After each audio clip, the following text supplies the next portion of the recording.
Hello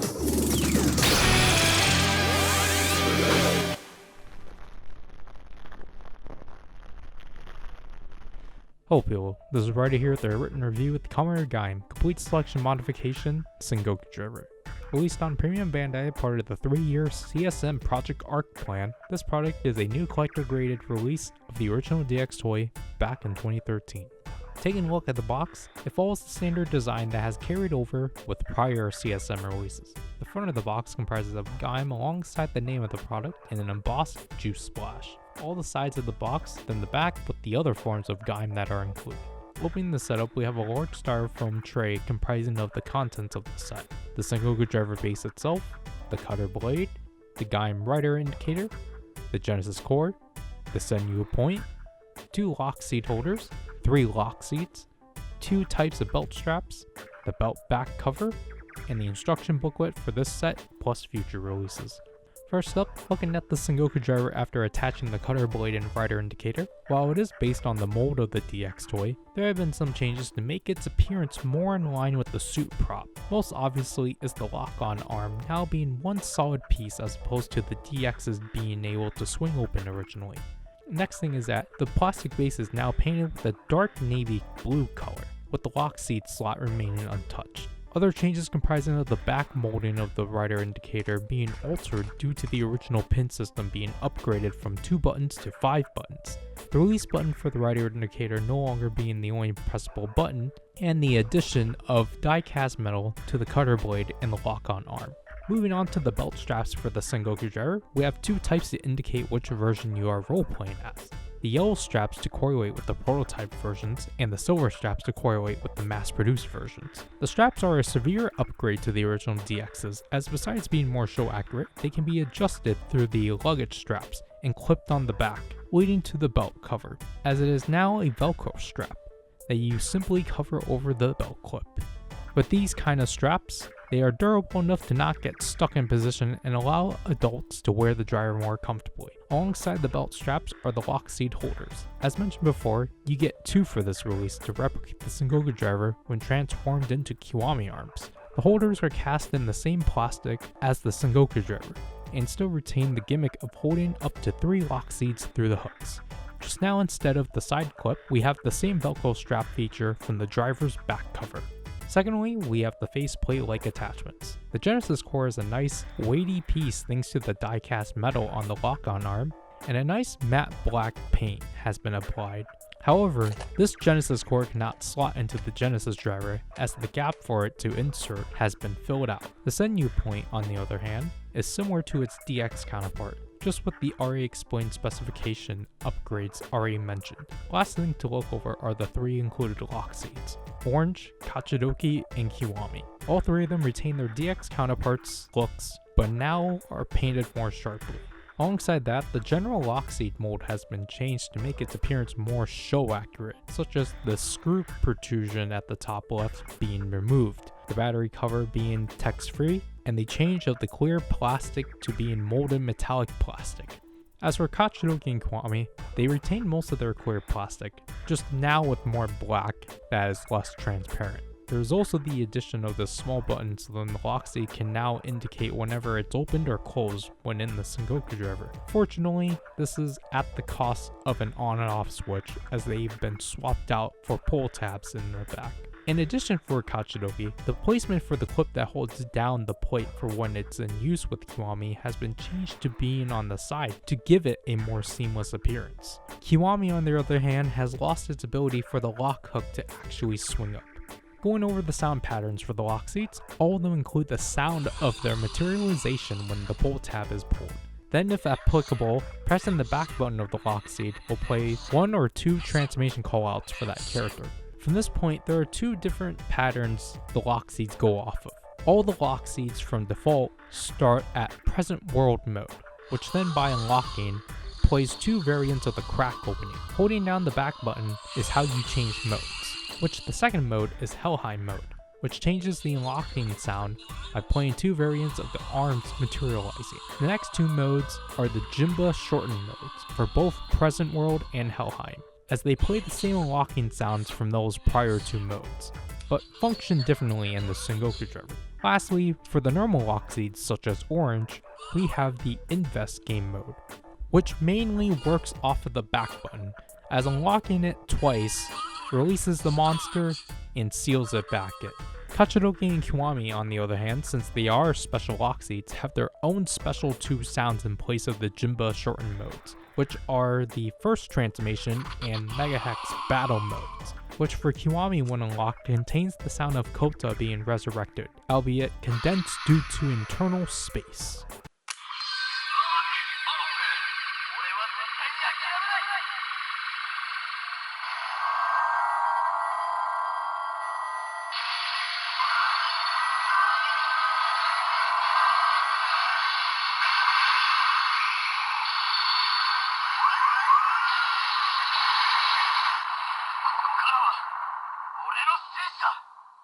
With that, we can move on with the Sengoku driver, to which after placing in the 3 AAA batteries, you have the option to switch the device in its 4 modes.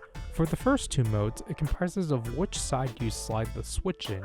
The left will enable the transformation standby, while the right disables it during play to recreate certain moments. The third mode is called Nutrition Supply mode, which comprises of you holding down the BGM button while switching it on to the left. The fourth mode, Saver mode, comprises of you switching the Sengoku driver on with the Genesis core already slotted in. These last 2 modes will be highlighted with more details once we cover the set they correspond with. By itself, the Sengoku driver allows for you to slide down the cutter blade for a generic slicing sound. But to look at the expanded content, we have 3 new buttons. Top left button is the BGM button comprising of 16 tracks. Just with more TV version, Invest no Shinraku, Shindo Gaim, Kumo no Jikan, Lock Seed, Ixa, Exciting Next Attitude TV version, Jiso Shin Arms, Hitsatsuwaza, Tokinahana TV version, Goku Rambu, Rise Up Your Flag, short version, Ryder no Tairisu, Kyoku no Mai, Rambu Escalation, short version, and the long version, and Just With More episode 47 version. Holding the BGM button down sets the belt in BGM standby mode, which up to 16 times will play that following track after transformation. The lower left button is the sound effect button. A single press plays the sound of the Sengoku driver being picked up, while holding it down is the sound of the driver being applied to the user's waist. The last button to go over is the dialogue button, which allows for you to cycle through phrases of the following character that ties to the Ryder indicator. Then if you hold the button down, you get to cycle through a selection of character conversations that have taken place through the entirety of Gaim media. Speaking of which, the media that ties into Kota's 143 phrases compose of Kamen Gaim the series, Gaim and Wizard the Faithful Sengoku movie battle, Gaim Great Soccer Battle Golden Fruits Cup, Driving Gaim Movie Tyson Full Throttle, Gaim Final Stage Show, Heisei Generations Final, and Geo Episode 12. Dr. Pac-Man vs. X8 and Ghost of Legend Riders does technically count, and unfortunately no dialogue from Kamen Rider Tyson, the Tokyo Spring Special, or Wizard's last 2 episodes. Besides pressing the buttons individually, you can press them together. Pressing the BGM and dialogue buttons allow for you to skip through 10 batches of dialogue. Pressing the BGM and sound effect buttons allows for you to select up to 3 variants of the lock-on announcement. Leaving it be plays as it does in the DX version. Holding it down once is the shortened lock-on announcement. Twice plays the sound of when you are changing arms.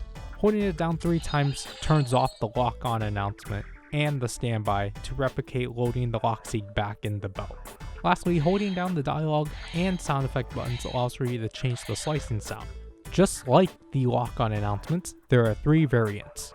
Leaving it be plays like usual, holding it down once removes the slicing sound but still plays the announcement, twice adds a delay, and then 3 times mutes the slicing sound completely.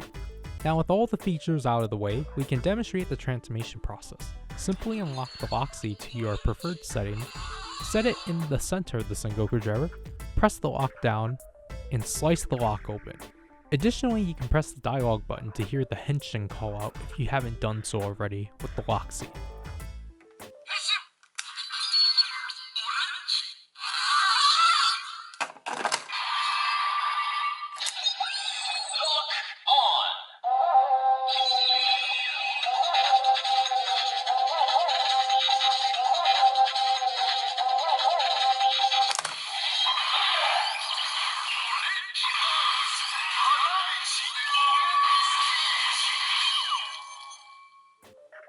For the finishers, doing it once will give you the squash attack, twice will give you the ole, and thrice will give you the sparking.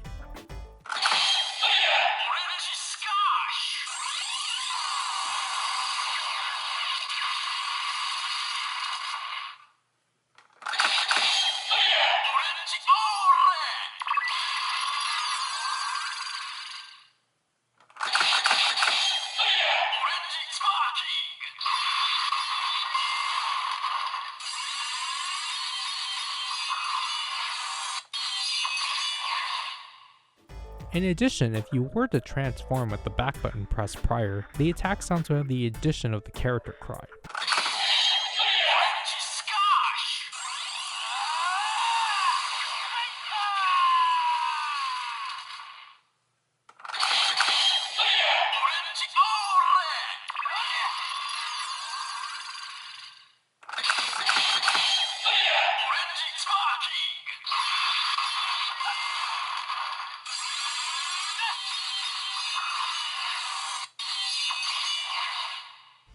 In the transform state, while the sound effect button has additional sounds, in the case of Gaim's faceplate, he has two sound groups, Group 1 being Women of the Beginning, and Group 2 being Suika and Kachidoki arms. Women of the Beginning comprises of all of Mai's phrases in regards to Kota, while the Suika and Kachidoki arms sound group plays their respective sound effects, whether it being a mode change or a weapon summon.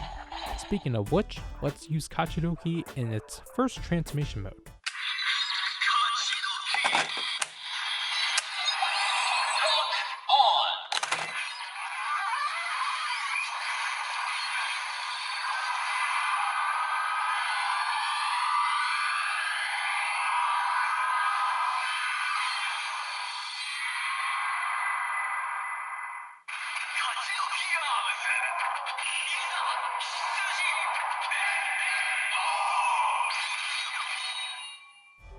Now let's use Kiwami in that same mode and connect the Senyu point, to which the face plates are removed the same way as the DX version, by pressing down the bottom right button.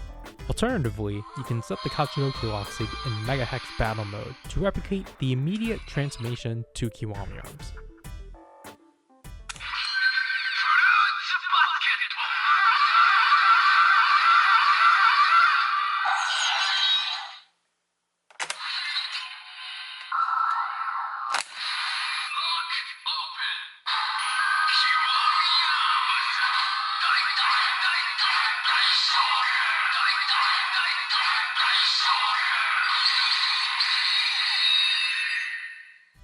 The sound effect button in the case of the Senyu point comprises of the belt materialization sound, and in post-transformation, 30 phrases of Kota as the man of the beginning. Out of the 3 lock seeds, Kiwami has the newest additional features added. For one, all of the post-series weapons past the original 16 have been added, making it up to 33 arms weapons that could be summoned. Secondly, you have the option to select the arms weapons you can summon by cycling through them with the key button and confirming with the back button. Lastly, you can do a rapid summoning of the arms weapons by constantly twisting the lock seed until it stops you from continuing and plays through all of the weapon announcements in a single sequence. When you are done playing, you can cancel the transformation by simply pulling the lock seed back and unlocking it. Though, as you saw there, the lock off announcement was nowhere to be heard. Well, that's because if you want that to play, you have to hold down the BGM and sound effect buttons once again, and then unlock the lock seed for it to play. Last item to brief over is the Genesis core, as while it doesn't have any lock seeds to correspond to it yet, you can still play with it with the included lock seeds, as they still retain their interjections, and surprisingly is the only way to access the DX-like transformation sounds.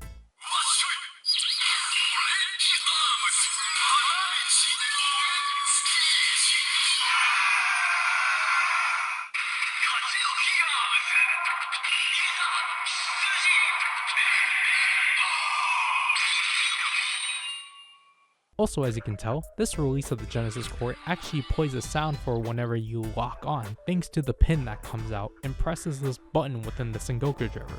The Genesis core and the Senyu point are unique as they don't overwrite the last faceplate you've installed, meaning that you can give anyone these two plates with their sounds intact. They just don't have any special sounds programmed in regards to their usage like Gaim. Overall, the CSM Sengoku driver is phenomenal. It is a very feature-rich product that gives you so many options of play. It manages to balance out the functions of both the driver and the lock seeds, and it just does a good job at expanding what was already so strong about the original Gaim toy line. Obviously, the transition from DX to CSM isn't too far off as opposed to the Heisei Phase 1 stuff, just due to Heisei Phase 2 normalizing these kinds of releases because of this show. But I do appreciate that they went so far and beyond with wanting to satisfy the smallest tidbits and niches this device had coming for it. Alternatively, if you still want to experience the play value of this toy but on a smaller budget, then you can get the CSM Sengoku driver Project Arc version, which is a version of the Sengoku driver that only comes with either yellow or silver belt straps, and the, at the time exclusive, Kurakage Trooper Ryder indicator alongside the standalone release of the CSM Genesis core. If I did have a gripe about this release though, it's the weird mixing of archival audio, getting the obvious one out. They decided to use Kota's Henshin callout and his main catchphrase from the DX release of the Kiwami lock seed. Okay. Secondly, the attack sounds, as you can tell due to their compression, were just simply taken from their DX counterparts. Understandably, they are not going to reconstruct all the attack sounds because not all of them were used in the show, but like, it would have been more appreciated if they were able to use uncompressed versions of those sounds. Lastly, the LEDs unfortunately just feel like an afterthought, as since what used to be clear plastic is now painted, the LEDs come out really dimmed, especially Kachidoki. Also should point out too that because I own the US release of the set, the instruction booklet is obviously in English, but the English just seems machine translated, meaning that it will take some time to get what it's trying to direct you towards. But nevertheless, this is still a really nice upgrade to the original DX toy, and honestly, I think this is one of the very few times where I think it's fair to double dip and to at least own both versions, as they're basically their own thing. Plus, for what we showed so far for this release, isn't even all I can do. To which, that'll have to do with this written review. This is Ryder, and I'll leave you people.